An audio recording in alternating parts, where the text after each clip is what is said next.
Welcome to a Face Project podcast. Face Project podcast.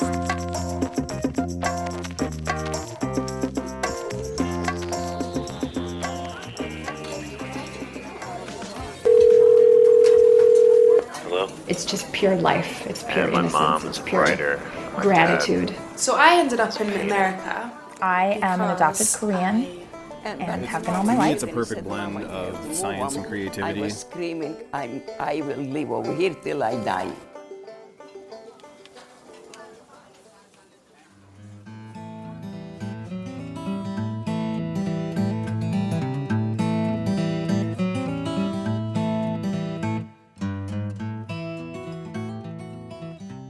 Hi everyone, thanks for tuning in. You're listening to a Face Project podcast. Stories told by people from around the world that broaden our understanding of the human experience. My name is Natalie Jennings. I am your host, and this is episode number 15. Before we get into today's story, I wanted to give new listeners and folks that haven't been following the project a little bit of background on our history and how that relates to today's story. About 3 years ago, I founded a Face project with the idea that it would be slideshows set to the audio interviews. So people would head on over to the website, pull up the slideshow, and watch the photographs kind of roll by as the interview played.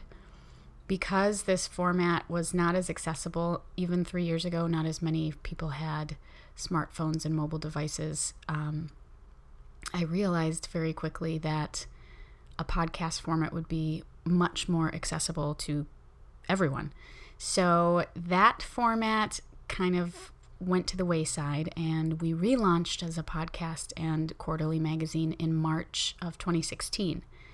However, I managed to save all of the interviews that I had previously published in the slideshow format, and one such interview is the one that you're going to hear today.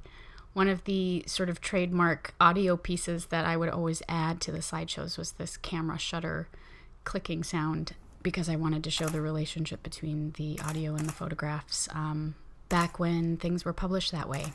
So what you will hear when you listen to Jenn's story is a little bit of a different production style on the audio end.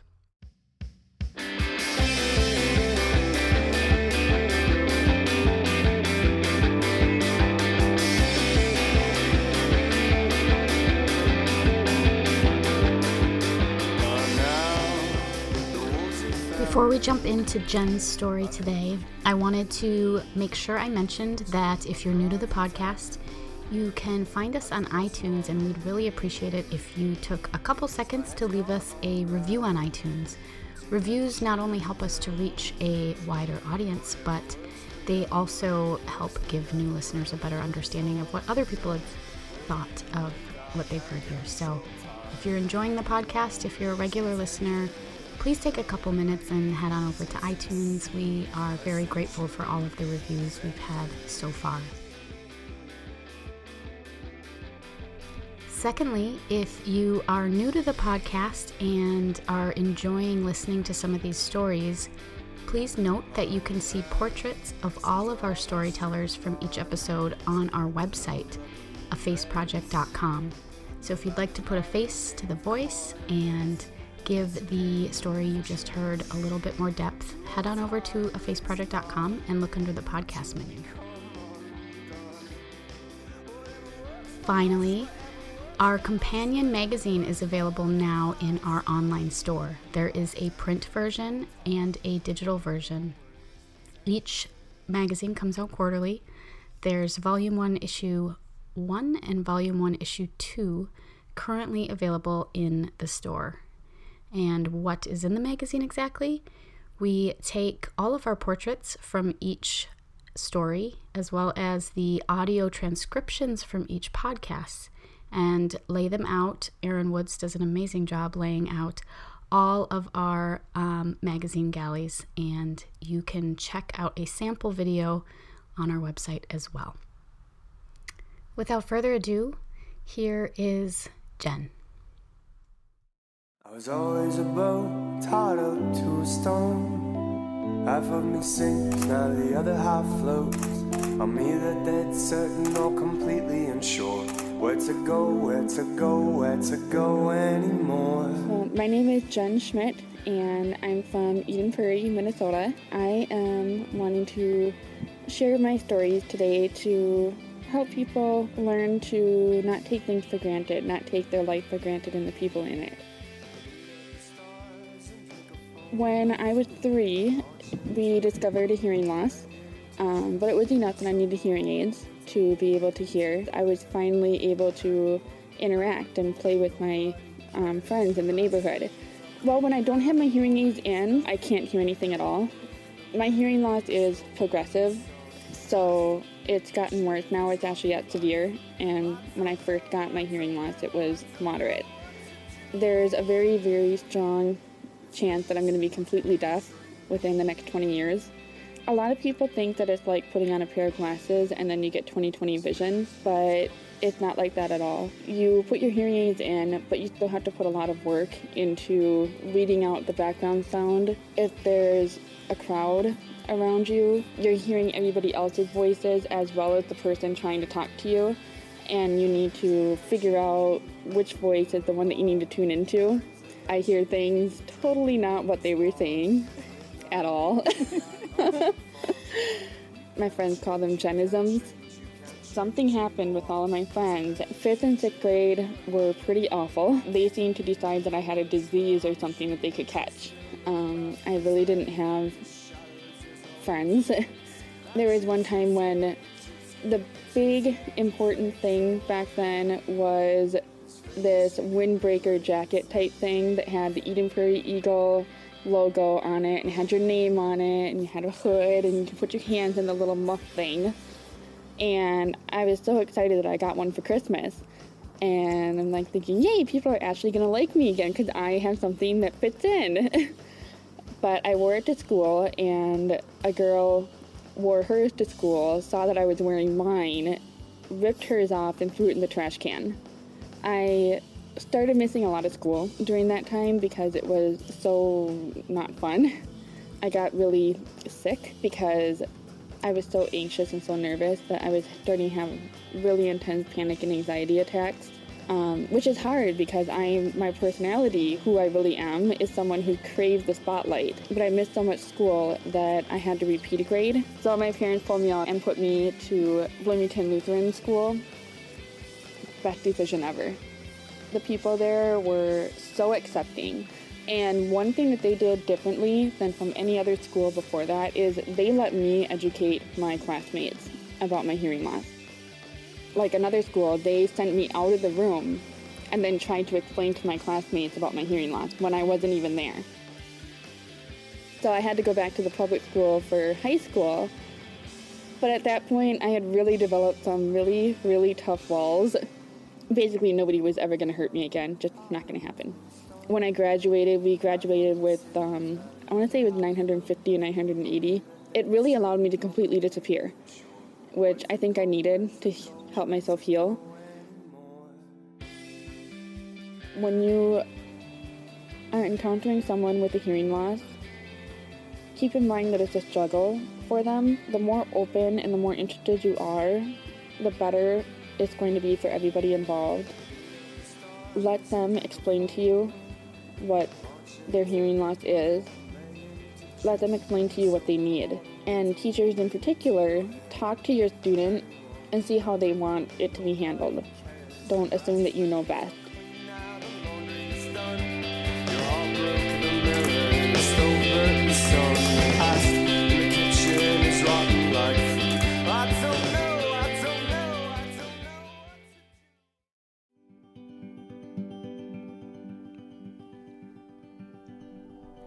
Winter's gotten longer, well, my memory's getting worse. I knew I had really intense feelings from him right from the start based on the really short little meeting that I had with him in my dorm room, and then my reaction to him possibly being interested in me. It terrified me, and I knew that it had to be feelings that were very close to love, if not love yet, because of the strength and force of them. Lucas and his girlfriend Jackie set up a double date so that Richard and I could have a chance to get to know each other. They unsubtly took off. Awkward. After that, I was just too busy staring at him and how cute he was.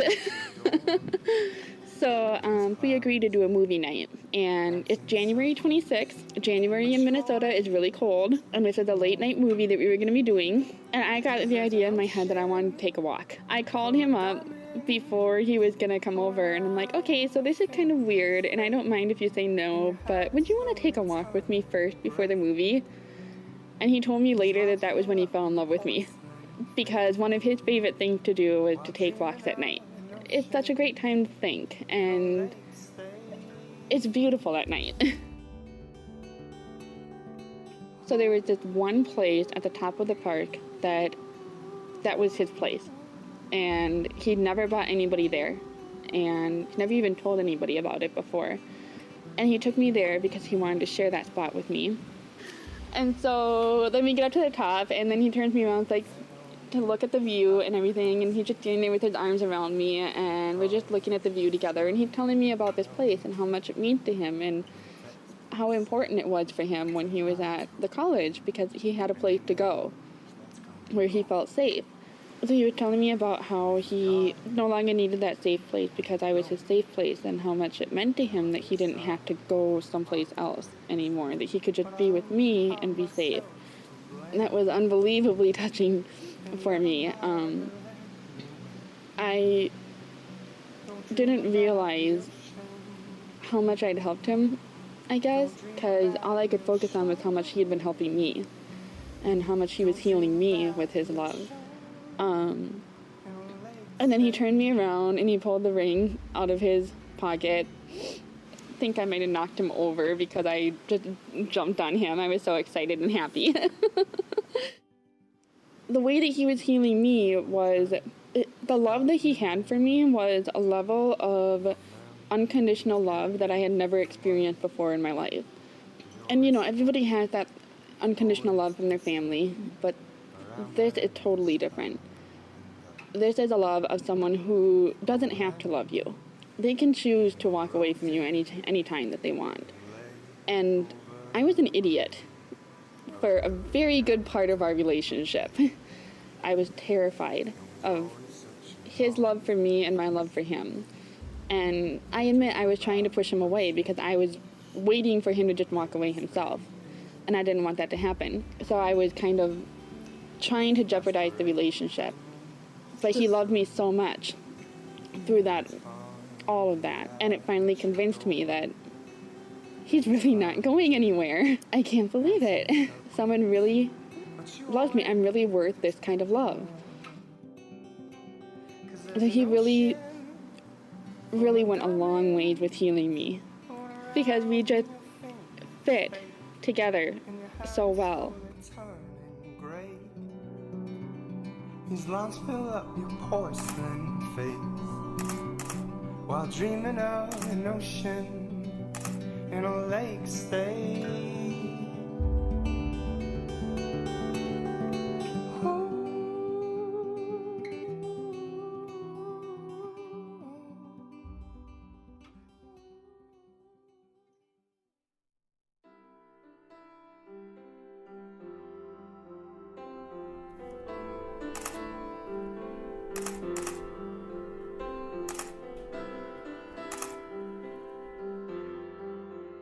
Our wedding was planned for April 11, 2008. And the accident was 4 months before our wedding.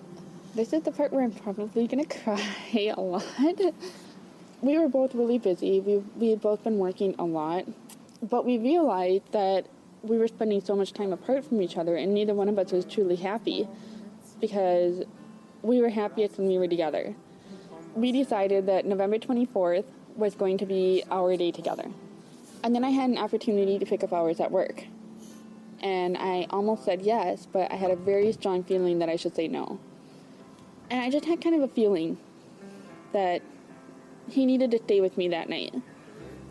And I asked him to stay over. He said that no, him and his brother were going to be going to the gun range with his dad the next morning before his brother went back to college. And so I understood, and I said, okay, but I couldn't shake that feeling. And so I asked him again, like, will you just consider staying? He still was pretty adamant that no, he had to go home. So then when we said goodbye, the kiss felt different. When he kissed me goodbye, it felt really different. It's weird for me to say this, and I get weird looks when I say this to people, but it felt like a real goodbye forever kiss. And then when he walked to the door and he turned around and waved at me, it felt like a little voice said in my head, take a really good look, this is the last time you're going to see him. It's something I struggled with a long time, that why didn't I try harder to make him stay? Our ritual is he always calls me when he goes home, and he always calls me when he's at home. I always call him when I leave his house and I make it home safely. We were terrified of losing each other. So he called me when he got home that night, but he sounded different. He sounded weird. I didn't feel right after we hung up. Something didn't feel right to me at all. So I waited about 20 minutes and then I called him back. And I just told him, I need to know that you're okay, that everything is okay, because something just doesn't feel right. Just promise me you're going to be safe. Something's not right. Just promise me that you're going to be okay and you're going to be safe. And he kind of chuckled a little bit. He's like, I promise, Jen, I promise. Everything's just fine. It's fine. We're fine. He said, okay, and I love you. And I'm like, I love you too, so much. And then we hung up. And that was our last phone conversation. Very glad that I called him back, because at least I knew that he was okay. Otherwise, I've been wondering this whole time. He loved me and I loved him. He knew that. So we were able to have that last conversation with each other. I went to bed. My mom came down and woke me up. And she was telling me that I need to get up and I need to come upstairs. And I just kind of brushed her up. Like, whatever, Mom, whatever. And I went back to sleep. She came and woke me up again and said, Jen, you really need to get upstairs. We had some bad news. So I was kind of half awake, half asleep. She was really irritating me because she would not just leave me alone. And finally I said, Mom, just tell me. Why do I have to get out of bed and go upstairs? Just tell me. Whatever it is, just tell me. And she kept insisting that I had to go upstairs. But finally she said, Jen, Richard's dead, Jen. And I just jumped out of bed. And the first thing I grabbed was my phone. Because I'm thinking, I'm going to call Richard. Because that was my first reaction whenever something bad happened. I'm calling Richard. So as I'm walking upstairs, I'm thinking, this is a really mean joke that they are playing on me. And then as I walk up the stairs, I see a police officer standing in the kitchen. And my first thought was, oh look, they got someone to dress up as a police officer. They're really going far with this joke. This is just ridiculous. And then the police officer just kind of looked at me and kind of held his hands out to me a little bit and just said, I am so sorry. And at that point it hit me that this was not a joke. I just looked at the police officer and collapsed on the floor. And then I looked up at him and I said, he's not all dead, is he? He's just a little bit dead. If he's just a little bit dead, you can do something, can't you? He's not all dead. I just didn't want to think that he was really completely gone and that was it.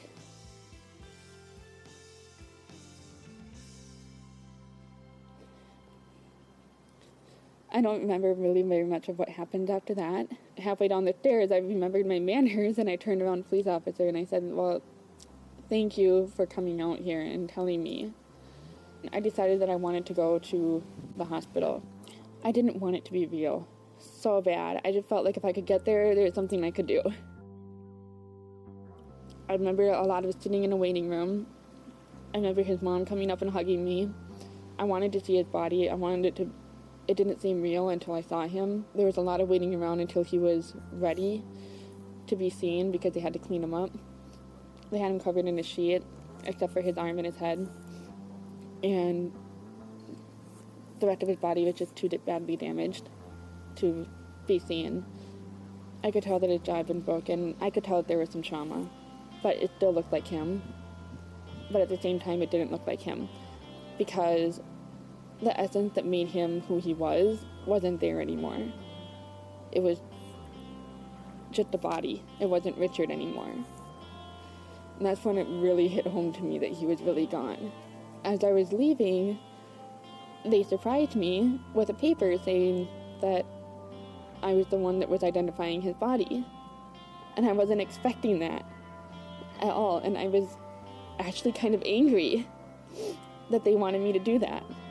How could I identify him? That wasn't him. It was, but it wasn't. It was truly an awful feeling having to sign that paper. A very different feeling from how when you sign the marriage license, and instead I was signing the identification of his body. And that's actually what was going through my head when I signed that this is so wrong. This is not the document we're supposed to be signing, and his signature is supposed to be right there too. The worst day of my life ever. Somehow his brother lost control of the car when he was driving, and they ran out the road and they hit the one and only tree in the entire landscape, basically. Shortly after the accident, I went there with Lucas, and we saw the tire tracks, and we saw the impact in the tree. I found Richard's hat that he'd been wearing that night on the ground. His brother is still alive. He does have extensive brain damage. His parents and I are really close now. I took their last name as part of my middle name. It was important for me to do that because I really needed his family to know that it's not the same, but I'm still here. The kind of love that Richard and I experienced is a love that not very many people experience in a lifetime, and I was lucky enough to experience that. I did find archery a couple of years ago, and it's therapeutic.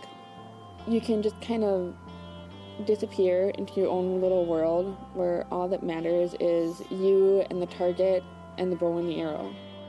The days following Richard's death were very dark, very depressing days. I truly did not see how I was going to live without him. So I am not glad, but at least he doesn't have to experience this pain. I actually did try to commit suicide. I had everything all planned out. I had a letter written with instructions on where to put my body, how to do everything, what I was supposed to be wearing, and then I overdosed on my sleeping medicine. The amount that I took should have killed me, and I tried it twice, and both times I woke up totally fine the next day. Shortly after that, I had a dream, a very, very, very vivid dream, and in that dream, I was walking along that path that Richard and I would walk together, and he was with me, and in my dream, he had come back to life. And I couldn't understand why he came back to life when there's nothing but pain and heartache in life, and why didn't he stay dead where he could be free from all of that? And he said that he came back because he needed to spend the rest of my life with me. I needed to live the rest of my life. That was the biggest message that just really seemed to slam itself into my head. I had things I needed to live for. Don't take life for granted, and don't take the people in your life for granted. I so strongly believe that if you're not happy with someone, let them go. If you are happy with them and they're making you upset, talk to them about it. Don't just give up on someone. Last message that I want people to take is to people going through hard times. This is really going to make you so much stronger. You're going to learn so much from this. You're really not going to have to feel this kind of pain again. I really believe that. You'll feel other pain, but you'll be able to handle it better because you've known that you've been able to get through something like this. Everyone has a purpose. The life that you have, you are so lucky to have it, so use it. Do not let me go. Do not let me go. Do not let me go. Do not let me go.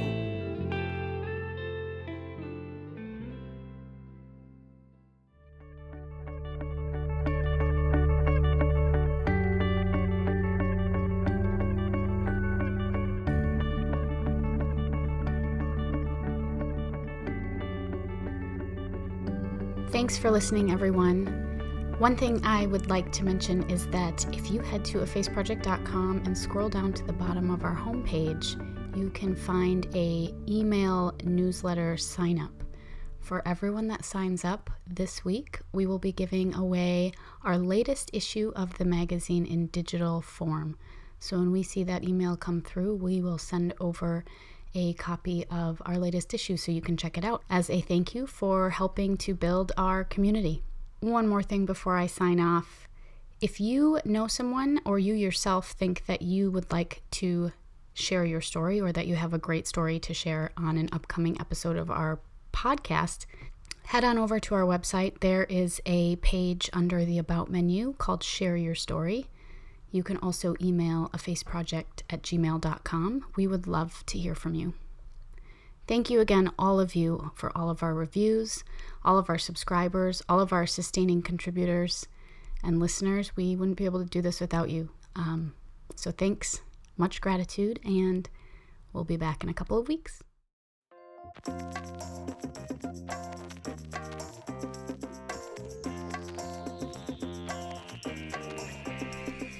This episode was recorded and produced by Natalie Jennings. Photography by Natalie Jennings. Web layout and design by Aaron Woods. Music for this episode by The White Whales.